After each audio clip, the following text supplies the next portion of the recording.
दोस्तों, logical function series के पिछले वीडियो में हम लोगों ने इफ फंक्शन को देखा और ये जाना कि हम इफ फंक्शन को कैसे यूज करते हैं। जैसा मैंने आपको पिछले वीडियो में बताया था कि इफ फंक्शन की एक लिमिटेशन होती है कि ये एक बार में एक ही कंडीशन को इवेलुएट करता है और उसके रिजल्ट के हिसाब से आप ट्रू स्टेटमेंट या फॉल्स स्टेटमेंट आप उसके अकॉर्डिंगली आप प्लान करते हैं। लेकिन कई बार ऐसी कंडीशन आती है दोस्तों जहां पे एक से ज्यादा कंडीशन को आपको यूज करना होता है, तो उसको हम कैसे यूज करेंगे, कैसे हम उसको अप्लाई करेंगे अपने एक्सेल शीट पे। तो इसके लिए दोस्तों एक्सेल में एक क्या है कि हर फंक्शन में आप मल्टीपल फंक्शन को इनकॉर्पोरेट कर सकते हैं, जिसको हम नेस्टेड कहते हैं कि इसकी हम नेस्ट फॉर्मूले की या फंक्शन की हम नेस्टिंग कर रहे हैं। तो आज मैं आपको इफ के एक्सटेंडेड वर्जन, जिसको हम नेस्टेड इफ कहते हैं, इसके बारे में बताऊंगा कि हम मल्टीपल कंडीशंस को एक इफ फंक्शन के अंदर नेस्ट करके कैसे यूज करते हैं। तो चलिए दोस्तों, आपको एक्सेल शीट पर लेके चलता हूं। दोस्तों, पिछली वीडियो में हमने एक ये सेल्स डेटा का एग्जांपल लिया था और इसमें ये बताया था कि हम डिस्काउंट देंगे अगर कोई भी टोटल वैल्यू जो है, सेल्स की जो टोटल वैल्यू है वो 15,000 से ऊपर है तो हम उस पर डिस्काउंट देंगे, अदरवाइज नहीं देंगे। इस एग्जांपल में मैंने थोड़ा सा चेंज किया है। इसमें मैंने दो कंडीशन लगाए हैं कि अगर वैल्यू 15,000 से ऊपर है तो हम 10% का डिस्काउंट देंगे, और अगर उसके नीचे जो भी वैल्यू 10,000 से ऊपर है, मतलब 15,000 से नीचे हो, 15,000 या 15,000 से नीचे है लेकिन 10,000 से ऊपर है, तो हम उसको 5% डिस्काउंट देंगे। और जो वैल्यू 10,000 से नीचे है, 10,000 से नीचे है, हम उनमें कोई डिस्काउंट नहीं देंगे। तो इसको हम कैसे यूज करेंगे, चलिए मैं आपको बताता हूं। तो जैसे हमने बताया था कि किसी भी फंक्शन को शुरू करने के लिए इक्वल साइन यूज करते हैं, तो हमने यहाँ इक्वल लिखा। इफ कंडीशन लगाने के लिए इफ फंक्शन टाइप किया, ब्रैकेट को ओपन किया। अब हमारा पहला कंडीशन क्या है कि अगर ये वैल्यू जो हमारी सेल्स की वैल्यू है ये ग्रेटर देन कितना होना चाहिए, 15,000, तो हम क्या करेंगे, कॉमा लगाएंगे। तो अब हमारा ये ट्रू वैल्यू का क्या स्टेटमेंट होना चाहिए कि हम इसको यहाँ पे 10% डिस्काउंट ऑफर करेंगे। अब नहीं होगा तो हम क्या करते थे कि यहाँ पे एक कंडीशन के बाद उसके फॉल्स स्टेटमेंट में हम लिख देते थे कि नहीं है, तो हम यहाँ पे ब्लैंक करते थे या जीरो करते थे। लेकिन अब हम क्या करेंगे, नेस्टेड इफ करने के लिए अगर यहाँ पे ये कंडीशन फॉल्स होती है, मतलब 15,000 से ऊपर नहीं है, तो हम इसको चेक करने के लिए कि यहाँ पे दूसरा इफ फंक्शन लगाएंगे। इसी को दोस्तों नेस्टेड इफ कहते हैं कि एक इफ फंक्शन के अगर हम दूसरा इफ फंक्शन यूज कर रहे हैं, तो अब हमने यहाँ पे दूसरा इफ फंक्शन लगाया। दोबारा इस वैल्यू को चेक कर रहे हैं कि ये ग्रेटर देन और इक्वल टू 10,000 है कि नहीं। अगर ये 10,000 से है तो कॉमा लगाया। अगर ये 10,000 या 10,000 से ऊपर है तो क्या करेंगे, हम यहाँ पे 5% डिस्काउंट इसको हम मेंशन करेंगे। और अगर ये नहीं है तो हम क्या लिखेंगे, नो डिस्काउंट,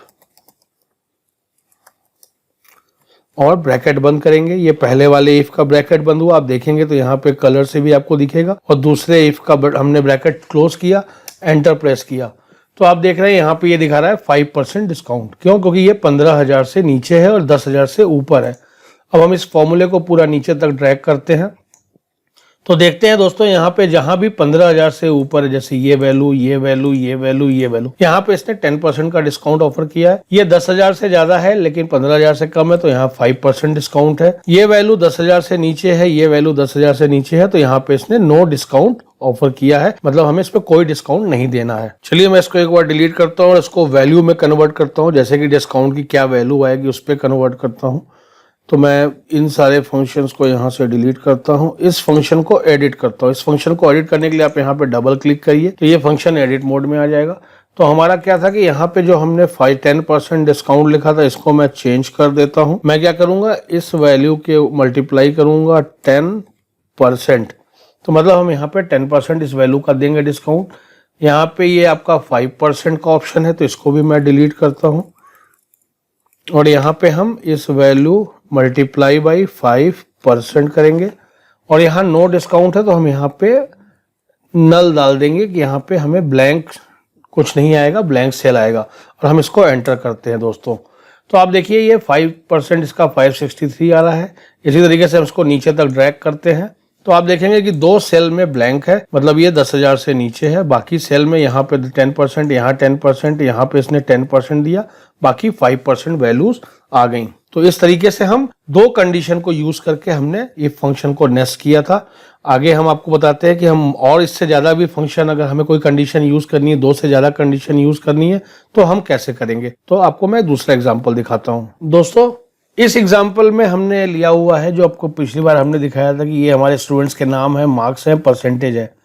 अब हमें ये देखना है कि जैसे हमने देखा था कि ग्रेडिंग सिस्टम होता था कि 33% से नीचे है तो फेल है, 33% से ऊपर है और 45% से नीचे है तो थर्ड डिवीजन है।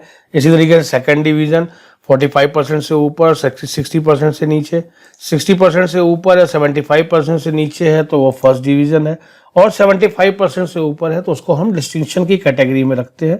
तो अगर हम ये यहाँ पे रिजल्ट में इसको फ्लैश कराना है, हमें रिजल्ट में ये दिखाना है, तो हमें कितने 1 2 3 4 5 कंडीशंस हैं हमारे, जिसको हम यहाँ पे चेक करेंगे और बताएंगे कैसे हम इसको इन सारे कंडीशन को इवेलुएट करेंगे।